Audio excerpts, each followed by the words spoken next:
Luhut pernah mengatakan, apalagi diributin ijazah palsu, dia sudah nggak jadi presiden. Saya duga dia juga tahu. Saya duga si Luhut ini juga tahu. Nah, orang-orang seperti ini takut kalau terbuka karena dia sudah melindungi.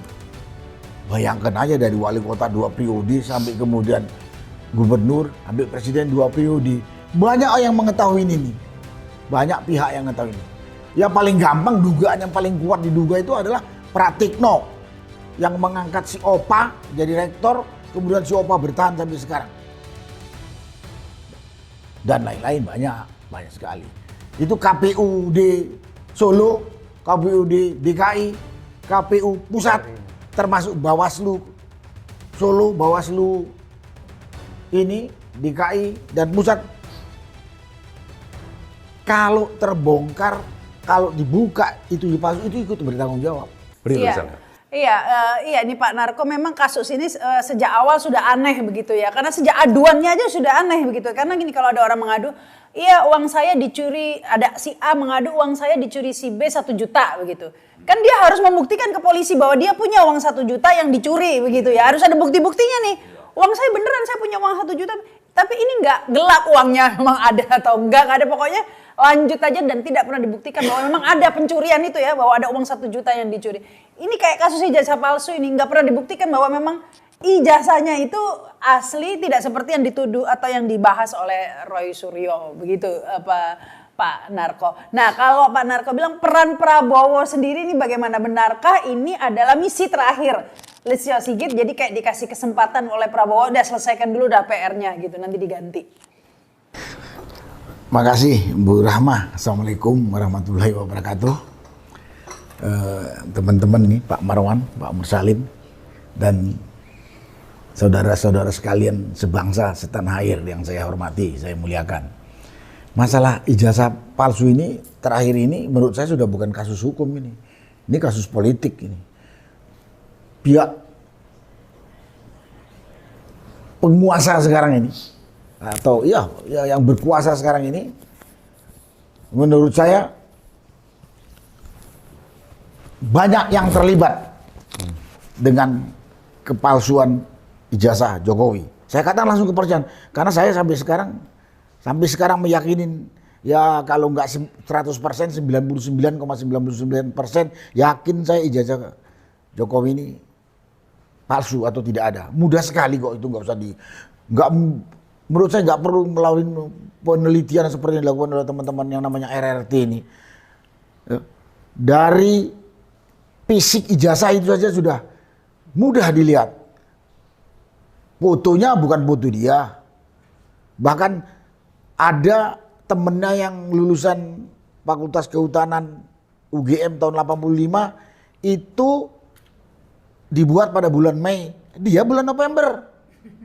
Materinya yang punya ijazah bener itu 1.000, 5.000. Ini lain lagi dan lain sebagainya. Jadi ini udah bukan kasus bukan kasus hukum menurut saya, udah politik. Antara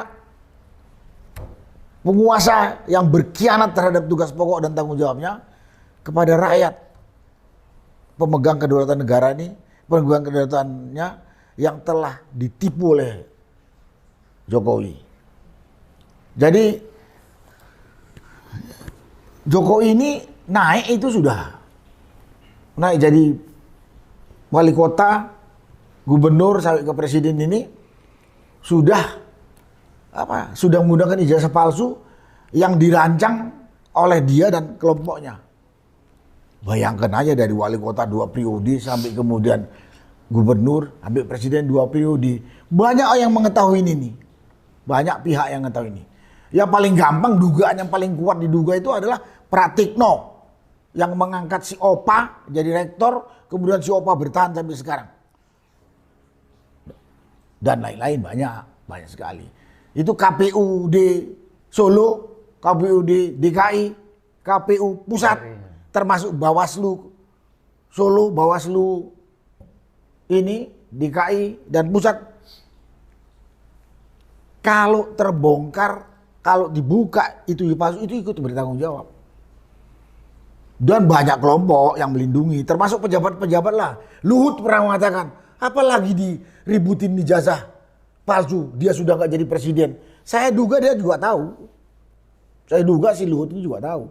Nah, orang-orang seperti ini takut kalau terbuka, karena dia sudah melindungi. Di DP, mungkin partai juga yang mengusung dia tahu itu palsu. Dan lain-lain. Jadi kalau saya katakan dulu, saya katakan, ini ada kekuatan besar, takut ijazah Jokowi ini ketahuan kalau palsu. Takut. Dan sekarang ikut bermain melindungi si Jokowi. Jadi si Jokowi ini biar, kalaupun dia sudah mau menyerah, pasti ditahan. Jangan nyerah kamu. Karena kalau kau nyerah ketahuan, kita juga ikut malu. Kita juga rugi. Di samping itu dampak politiknya besar. Tapi dampak politiknya juga besar loh Pak. Ya, besar tuh, ya. Kalau RRT-nya dijebloskan penjara. Tunggu ya, belum sampai ke situ. Belum. Dampak politiknya kalau ketahuan palsu, bisa saja kemudian dianggap dalam daftar presiden 1 sampai ke 7 itu dihilangkan ini presiden ilegal, tidak sah kan? 7 kelewatan. Nah, 7 kelewatan dianggap presiden yang tidak sah karena udah terbukti dia, makanya tertutup. Dia punya pensiun juga hilang, mungkin rumah pemberian negara pun bisa dicabut dan lain-lain. Belum lagi perjanjian-perjanjian yang gelap, undang-undang yang gelap itu bisa dipermasalahkan. Dan dampaknya bukan hanya si Jokowi geblek ini aja yang kata malu, yang lain-lain pelindungnya juga terlibat. Makanya pelindungnya yang jumlahnya ribuan ini sekarang pun bekerja menggunakan kekuatan, termasuk yang di DPR. Termasuk yang di DPR. Nah ini yang perlu saya katakan dulu. Kenapa kok Jokowi sampai bertahun-tahun bisa bertahan? Karena kalau terbuka, sah, resmi, Jokowi tidak punya ijazah, atau ijazah yang palsu, itu ribuan yang berkena dampak. Di samping itu keputusan-keputusan politik, dan lain sebagainya, pasti udah banyak yang menuntut. Salah satu di antaranya, dugaan saya, dia bisa dicoret dari daftar pernah jadi presiden karena dianggap presiden tidak sah. Jadi hak-hak dia juga mungkin bisa juga dicabut. Ini presiden siri ya. Iya. Di samping itu. Dan banyak lagi dosanya sangat banyak. Ini dulu yang saya katakan. Jadi begitu banyak kekuatan yang nggak mengendaki kebohongan. Saya nggak mengendaki kebohongan. Berarti sudah ada kebohongan itu untuk supaya tidak terbuka. Banyak pihak, banyak sekali. Dari dulu saya sudah katakan. Inilah kekuatan inilah. Dan karena dia berkuasa yang mendukung kebohongan ini adalah berkuasa sebagai pejabat negara. Alat negara digunakan terutama polisi. Nah itu yang perlu saya katakan. Nah kemudian sampai kepada teman kita RRT dengan 3 orang lagi. Kan itu ada klaster 1, 5 orang, klaster 2, 3 orang, tapi klaster 1 sudah melarikan diri. Kalau nggak mau dikatakan berkhianat, ya nggak tahu saya. Nah, si Egy sama si Damai Hari Lubis, menurut saya ini, terutama RRT lah ya, yang melakukan penelitian terhadap ini bukan karena maunya dia, ini sebetulnya dia mewakili rakyat Indonesia yang telah dibohongi sama si Jokowi. Jadi kalau kita rakyat nggak peduli sama RRT ini, kebangetan kita. Jadi mereka itu sebetulnya mewakili. Kalau saya berterima kasih dengan tiga orang ini, dia telah mewakili kita menuntut si Jokowi agar membuktikan. Wakil rakyat sebenarnya itu. Ini wakil rakyat sebenarnya, bukan yang di DPR. Ini wakil rakyat. Pejabat publik, orang nomor 1 di Indonesia, membohongi rakyat. Itu baru satu masalah itu aja. Belum lagi selama menjabat, lupakanlah waktu wali kota dengan gubernur. Waktu jadi presiden, kurang kasat mata lagi. Bagaimana manusia Jokowi ini mengacak-ngacak ketenangan hidup, kehidupan bernegara, kehidupan berbangsa, ekonomi, bagaimana perlakuan biadab dia kepada rakyat. Itu bukan hanya ijazah palsu saja, tapi inilah yang paling mudah. titik awal menurut saya. Lah, yang ngomong itu bukan kita saja kok. Itu ada badan yang namanya OCCRP. Itu mengatakan Jokowi itu orang nomor 2 di dunia sebagai pelaku kejahatan terkoordinir dan koruptor. Nggak mungkin dia nggak Tapi kita ini memang orang Indonesia ini terlalu baik atau terlalu bodoh, saya nggak ngerti. Dianukan seperti itu. Nah, ini itu saya katakan. Jadi kalau saya katakan udah yakin, bohong. Dan ini penghinaan buat bangsa Indonesia. Dan selama dia menjabat lebih banyak mudaratnya daripada manfaatnya buat bangsa ini. Habis itu dia juga melakukan politik nepotis yang sangat menjijikkan dengan memenangkan anaknya sebagai wakil presiden dengan cara-cara yang kotor, licik. Apa kurang lagi bukti bagaimana kotor, licik dan kotor licik lah, curang. Pemilu 2024 kemarin. Ini akan habis itu anaknya itu sangat tidak bermutu. Bukan hanya soal ijazahnya pun sekarang udah ada buku itu yang dibikin oleh si Rismond. Nggak lulus SMA. Manusianya pun juga nggak bermutu. Saya pernah katakan, jadi ketua RT pun dari tabokin sama rakyat tuh kalau jadi ketua RT. Apalagi jadi wakil presiden yang kita lihat 1 tahun. Itu kondisi. Jadi kalau rakyat bersuara tangkap adil Jokowi, itulah sebagian kecil dari keterangan saya katakan kenapa rakyat meminta adil dan tangkap Jokowi.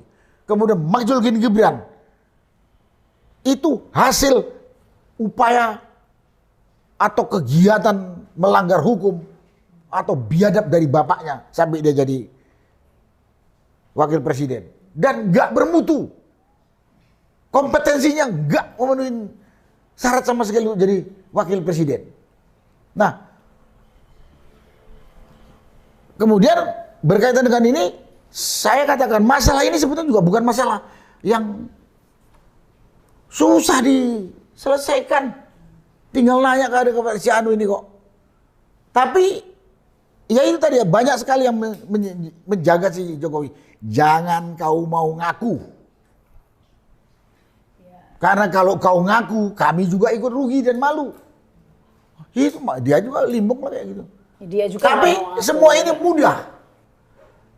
Kalau pejabat pemerintah, baik yang di eksekutif dengan di legislatif, itu adalah pejabat-pejabat yang amanah, yang tahu tanggung jawab, dan yang punya moralitas baik. Apa susahnya DPR ngomong, ketua DPR kan? Sebagai wakil rakyat. Sekarang wakil rakyat saya katakan cuma RRT. Presiden.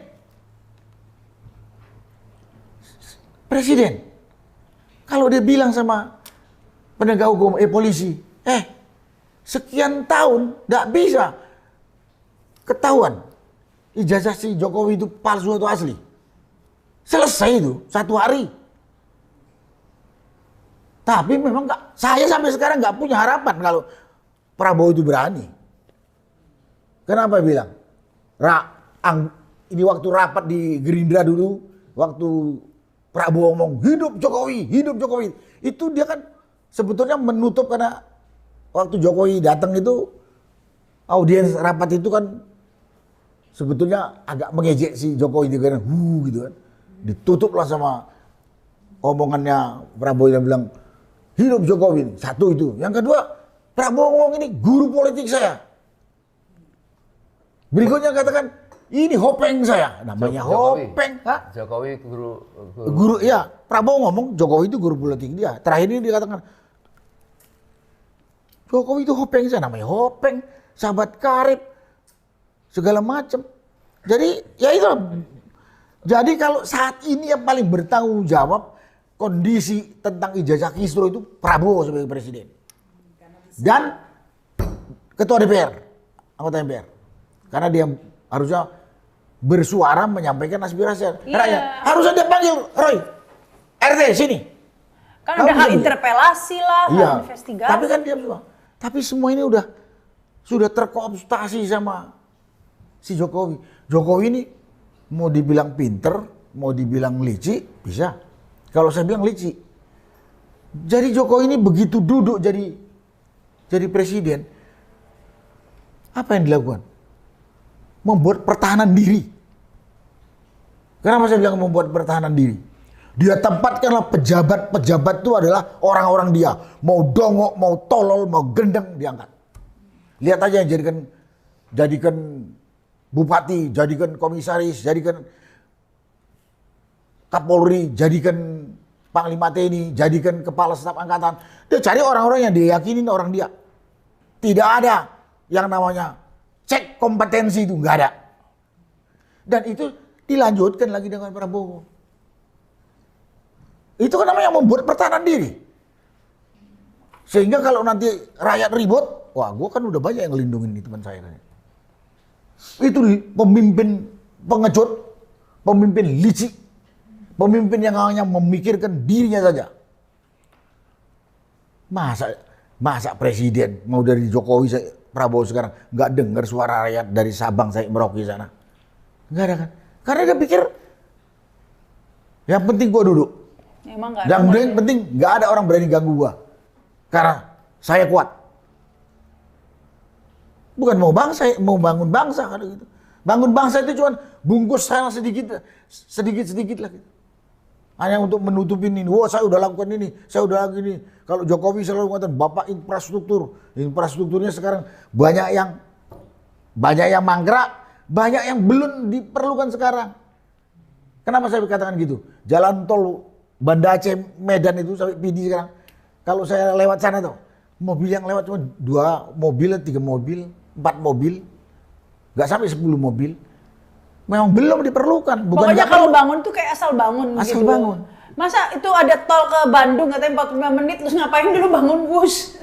Kereta cepat. Bandara juga banyak yang sampai sekarang nggak begitu bermanfaat. Kapan mau break even point? Biaya yang digunakan untuk itu. Sampai cucu saya yang berapa juga belum tentu itu berfungsi gitu. Jadi masalah ini saya katakan ini masalah mudah. Tinggal terutama presiden mau bersuara. Kalau presiden nggak bersuara, Jokowi sudah menyiapkan pertahanan diri tadi. Polisi, kalau Koni bilang, polisi itu 100% termul. Kalau Rizal Padilla bilang, polisi itu kan di bawah sandalnya Jokowi. Nah, kalau ini yang disuruh ngusut, nggak akan selesai. Bertahan terus. Tinggal Prabowo, malu nggak? Malu tidak? Saya katakan kemarin di Indonesia ini malu sudah mati, jujur sudah mati. Maka saya katakan teman-teman, mari sekarang kita bergerak, bersuara, hidupkan lagi jujur dan si jujur dan masih malu ini. Jadi ini bukan masalah yang susah dianukan kok. Nggak punya malu. Baik eksekutif yang dipimpin Presiden Prabowo, legislatif yang dipimpin oleh Puan Maharani. Begitu lihat suara kayak gini, dugaan saya orang-orang ini teman dekatnya Jokowi atau sudah makan jasanya Jokowi atau memang di bawah kendali Jokowi. Takut sama si Jokowi. Apa takutnya? Gampang kok diduga. Kenapa misalnya Prabowo takut sama Jokowi gitu. Gitu kan. Jadi karena itu Roy, Rismon, Tipa bergerak itu udah mewakilin kita. Kalau kita nggak mau mendukung dan membersamai dia, memang orang Indonesia ini banyak yang nggak waras saya bilang. Nggak kebayang ya bagaimana sebenarnya saat ini lelahnya ya Roy Suryo, Tifa menghadapi serangan, tapi ya kita dukung terus mereka tetap bertahan ya. Tentunya ini nggak mudah pastinya ya. Ini butuh apresiasi juga dari. Betul. Ya kalau ada pengkhianat ya saja lah, dari dulu banyak pengkhianat kok. Saya terus ingat ini. Oh masih ada orang hidupnya, Iksanuddin Nursi. Di Indonesia ini terlalu banyak pengkhianat. Dari yang namanya bekas jenderal, dari yang namanya tokoh agama, dari yang namanya pejabat akademis, banyak saya jadi pengkhianat. Makanya saya itu bilang, Iksanuddin Nursi. Kalau Roy Suryo mau berdamai lengkap sudah deh. Lengkap sudah. Ya gila juga kalau yang mau Nah berdamai. ya pengkhianatnya sudah lengkap. Sudah nggak ada yang... Ya sudah, karena Tapi saya berharap ini, kenapa kita bersuara keras dan saya mendukung ini? Kita sayang sama negeri ini. Jangan gara-gara ini pecah belah Republik Indonesia ini. Kalau udah pecah belah, anak cucu kita hancur. Malu kepada founding fathers negeri, malu kepada anak kita. Kalau sekarang kita masih hidup, diajak asal-asal para pengkhianat itu diam saja. Kesak ke sana. Kalau kepentingan pribadi kita ini apa sih? Tapi hanya menyangkut tanggung jawab. Menyangkut tanggung jawab, lain nggak ada. Tapi ini ya, ini sudah kayak kasus ini sudah menjadi to be or not to be lah ya.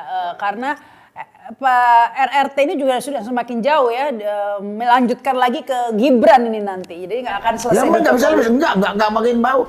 Ini Jokowi Gibran ini satu. Jokowi Gibran ini satu. Ini itu Jokowi juga. Jadi kalau sampai Jokowinya gagal di sini, Gibran juga ngikut. Iya pastinya. Makanya ini to be or not to be nih. Ini titiknya di sini, maka akan all out lah ini ya. Ada satu paket ini. Satu paket. Ngomongin Gibran saya jadi ngantuk ini. Saya kemarin ada ngomong kemarin di gedung Juara. Saya bilang malu kita punya pemimpin seperti Gibran itu kelasnya. Apa yang mau diharapkan dari itu gitu? Buat apa kita bangun sekolah gini gitu-gitu? Saya juga bingung.